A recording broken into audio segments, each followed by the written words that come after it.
ಜ್ಯೋತಿಷ್ಯ ಶಾಸ್ತ್ರದ ಪ್ರಕಾರ ಗ್ರಹಗಳ ರಾಜನಾದ ಸೂರ್ಯನು ತಂದೆ, ಆತ್ಮ, ಪ್ರತಿಷ್ಠೆ, ಸನ್ಮಾನ ಮತ್ತು ನಾಯಕತ್ವದ ಸಾಮರ್ಥ್ಯವನ್ನು ಕರುಣಿಸುವ ಗ್ರಹ ಎಂದು ಕರೆಯಲಾಗುತ್ತದೆ.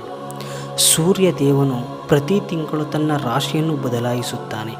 ಹಾಗೆ 2025ರ ಜೂನ್ 15ರಂದು ಸೂರ್ಯನು ಮಿಥುನ ರಾಶಿಯನ್ನು ಪ್ರವೇಶಿಸಿದ್ದಾನೆ. ಸೂರ್ಯನು ಯಾವಾಗ ತನ್ನ ರಾಶಿಯನ್ನು ಬದಲಾಯಿಸುವುದೋ ಇದು ಯಾವುದಾದರೂ ಒಂದು ಗ್ರಹದೊಂದಿಗೆ ಸಂಯೋಗಗೊಳ್ಳಲಿದೆ. ಸೂರ್ಯನ ರಾಶಿ ಬದಲಾವಣೆಯು ಸುಮಾರು 1 ತಿಂಗಳವರೆಗೆ ಇರಲಿದ್ದು, ನಂತರ ಜುಲೈ 16ರಂದು ಮಿಥುನ ರಾಶಿಯಿಂದ ಹೊರಬರಲಿದೆ ಮತ್ತು ಗುರುಗ್ರಹವು ಈಗಾಗಲೇ ಚಲಿಸುತ್ತಿದ್ದು ಅಲ್ಲಿ ಸೂರ್ಯ ಸಂಚಾರವು ಆರಂಭವಾಗಲಿದೆ. ಹಾಗಾಗಿ ಮಿಥುನ ರಾಶಿಯಲ್ಲಿ ಸೂರ್ಯ, ಬುಧ ಮತ್ತು ಗುರುಗ್ರಹಗಳ ಸಂಯೋಗವಾಗಿದ್ದು, ಇದರಿಂದಾಗಿ ತ್ರಿಗ್ರಾಹಿ ಯೋಗ, ಬುಧಾದಿತ್ಯ ಯೋಗ ಮತ್ತು ಗುರು ಆದಿತ್ಯ ಯೋಗದ ನಿರ್ಮಾಣವಾಗಲಿದೆ. ಜ್ಯೋತಿಷ್ಯ ಶಾಸ್ತ್ರದ ಪ್ರಕಾರ ಈ ಶುಭ ಯೋಗಗಳ ನಿರ್ಮಾಣದಿಂದಾಗಿ 3 ರಾಶಿಯವರಿಗೆ ಹೆಚ್ಚಿನ ಲಾಭ ದೊರಕುವ ಯೋಗವು ಕೂಡಿಬರಲಿದೆ. ಮೊದಲನೆಯ ರಾಶಿ ಮಿಥುನ ರಾಶಿ. ತ್ರಿಗ್ರಾಹಿ ಯೋಗದ ಅತ್ಯಂತ ಹೆಚ್ಚಿನ ಲಾಭವನ್ನು ಮಿಥುನ ರಾಶಿಗೆ ಸೇರಿದ ಜನರು ಪಡೆಯಲಿದ್ದಾರೆ. ಏಕೆಂದರೆ 3 ಗ್ರಹಗಳಾದ ಸೂರ್ಯ, ಬುಧ ಮತ್ತು ಗುರುಗ್ರಹಗಳು ಮಿಥುನ ರಾಶಿಯಲ್ಲಿಯೇ ಒಟ್ಟಾಗಿ ಚಲಿಸಲಿದೆ. ಹಾಗಾಗಿ ಈ ಅವಧಿಯಲ್ಲಿ ಮಿಥುನ ರಾಶಿಗೆ ಸೇರಿದ ಜನರು ತಮ್ಮ ಪ್ರತಿಯೊಂದು ಕ್ಷೇತ್ರದಲ್ಲಿ ಯಶಸ್ಸನ್ನು ಗಳಿಸುವರು. ಜೊತೆಗೆ ನಿಮ್ಮ ಆದಾಯದಲ್ಲಿ ನೀವು ಸಾಕಷ್ಟು ಹೆಚ್ಚಳವನ್ನು ಈ ಸಂದರ್ಭದಲ್ಲಿ ಪಡೆಯುವಿರಿ. ಹಾಗೆ ಮಿಥುನ ರಾಶಿಗೆ ಸೇರಿದ ಜನರು ಹೊಸ ವಾಹನ ಅಥವಾ ಮನೆಯನ್ನು ಖರೀದಿಸಬೇಕೆಂದಿದ್ದರೆ ಇದು ಉತ್ತಮ ಸಮಯವಾಗಿರುವುದು. ಒಟ್ಟಾರೆಯಾಗಿ ಮಿಥುನ ರಾಶಿಗೆ ಸೇರಿದ ಜನರು ಈ ಅವಧಿಯಲ್ಲಿ ತಮ್ಮ ಜೀವನದಲ್ಲಿ ಸಾಕಷ್ಟು ಸಂತೋಷ, ಸಮೃದ್ಧಿಯನ್ನು ಹೊಂದುವ ಯೋಗವು ಲಭಿಸುವುದು. ವಿದೇಶಕ್ಕೆ ಹೋಗಬೇಕೆಂದಿರುವವರಿಗೆ ಅಥವಾ ವೀಸಾ ಸಂಬಂಧಿತ ಯಾವುದಾದರೂ ಕೆಲಸ ತಡವಾಗುತ್ತಿದ್ದರೆ ಅವೆಲ್ಲವೂ ಪರಿಹಾರವನ್ನು ಹೊಂದುವುದು. ಮಾನಸಿಕ ಒತ್ತಡದ ಕಡಿಮೆಯಾಗುವುದು ಮತ್ತು ನೀವು ಹೆಚ್ಚು ಧನಾತ್ಮಕವಾಗಿ ಆಲೋಚಿಸುವಿರಿ. ಎರಡನೆಯ ರಾಶಿ ಸಿಂಹರಾಶಿ. ಸಿಂಹರಾಶಿಗೆ ಸೇರಿದ ಜನರ ಜಾತಕದ 11ನೇ ಮನೆಯಲ್ಲಿ ತ್ರಿಗ್ರಾಹಿ ಯೋಗದ ನಿರ್ಮಾಣವಾಗಲಿದೆ.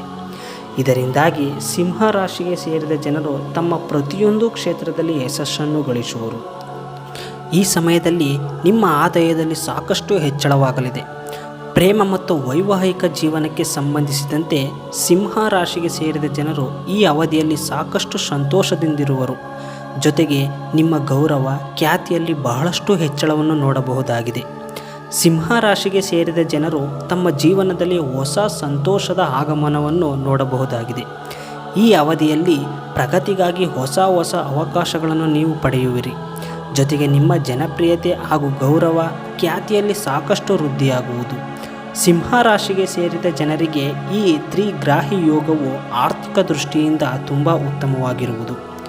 ಈ ಸಮಯದಲ್ಲಿ ಆದಾಯದಲ್ಲಿ ನಿರೀಕ್ಷಿತ ಹೆಚ್ಚಳವಾಗಬಹುದು ಮತ್ತು ಪಾಲುದಾರಿಕೆಯಲ್ಲಿ ವ್ಯಾಪಾರ ನಡೆಸುತ್ತಿರುವವರು ವಿಶೇಷ ಅನುಕೂಲಗಳನ್ನು ಪಡೆಯಬಹುದು. ಹೂಡಿಕೆಯಿಂದ ಲಾಭ ಪಡೆಯುವ ಯೋಗವಿದೆ. ಸಮಾಜದಲ್ಲಿ ಪ್ರತಿಷ್ಠೆ ಮತ್ತು ಗೌರವ, ಖ್ಯಾತಿ ಹೆಚ್ಚುವುದು. ಇದರಿಂದ ಆತ್ಮವಿಶ್ವಾಸವೂ ವೃದ್ಧಿಯಾಗುತ್ತದೆ. ಮೂರನೆಯ ರಾಶಿ ತುಲಾರಾಶಿ.